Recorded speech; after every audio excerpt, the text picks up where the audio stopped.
పార్వతీపురం మన్యం జిల్లా కుమ్మలక్ష్మీపురం మండల కేంద్రంలో దసరా నవరాత్రి ఉత్సవాలు అంగరంగ వైభవంగా ప్రారంభమయ్యాయి. దుర్గాదేవి విగ్రహాన్ని తిరువీధులలో గ్రామ ప్రజలందరూ కలిసి ఊరేగించి స్థానిక ఆర్టీసీ కాంప్లెక్స్ సమీప మండపంలో పురోహితులు రంప రవికుమార్ శర్మ ఆధ్వర్యంలో ప్రాణ ప్రతిష్ఠించి ప్రత్యేక పూజలు నిర్వహించారు.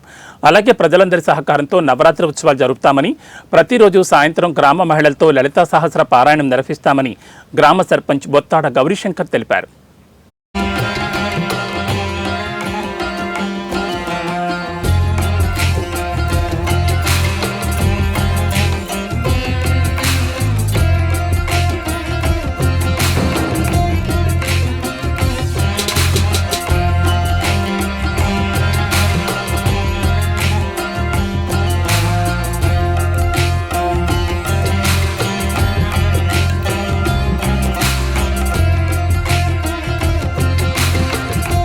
దుర్గా జై భవానీ జై శివాని.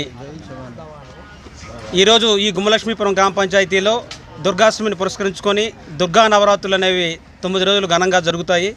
ఎప్పట్లాగే గత 20 సంవత్సరాల నుండి వ్యాపారస్తుల ఆధ్వర్యంలో, మోటార్ ఫీల్డ్ ఆధ్వర్యంలో ఇదే స్థానంలో ఆర్టీసీ కాంప్లెక్స్ ఆవరణంలో ఎప్పుడు కూడా ఈ ఉత్సవాలు అనేవి ఘనంగా జరుగుతూ ఉన్నాయి. అందులో భాగంగా గ్రామంలో ప్రజలందరూ కూడా సుభిష్టంగా అష్టైశ్వర్యాలతో ఆనందంగా ఉండాలని, అలాగే వాహనదారులు, మోటార్ ఫీల్డ్ వాళ్ళు కూడా సంతోషంగా ఉండాలని చెప్పి ఈరోజు ఈ ఉత్సవాలు జరుగుతాయి ఇక్కడ. అందులో భాగంగానే ఈరోజు తిరువీధుల్లో ఉత్సవ విగ్రహం ఊరేగింపు, అలాగే ఈ 9 రోజులు కూడా భక్తి శ్రద్ధలతో ఈ కార్యక్రమాలు జరుగుతాయి. మహిళలందరూ కూడా సాయంత్రం అయ్యేసరికి లలితా సహస్ర పారాయణాలు కూడా చేయడం కూడా జరుగుతూ ఉంది. అందరూ కూడా పాల్గొంటున్నారు. మరి ముఖ్యంగా ఈరోజు ఈ విగ్రహానికి ఇచ్చినటువంటి దాతలు మన హేమల ధనంజయ కుటుంబ సభ్యులందరికీ కూడా ధన్యవాదాలు తెలియజేస్తున్నాము. అలాగే దోస్త్ మేరా దోస్త్ సభ్యులు, గ్రామ పెద్దలు, వర్తక వైశ్య సంఘాలు, కాపు సంఘాలు వారందరూ కూడా పాల్గొని ఈ కార్యక్రమాలు పూర్తిగా జయప్రదం చేయాలని మనస్ఫూర్తి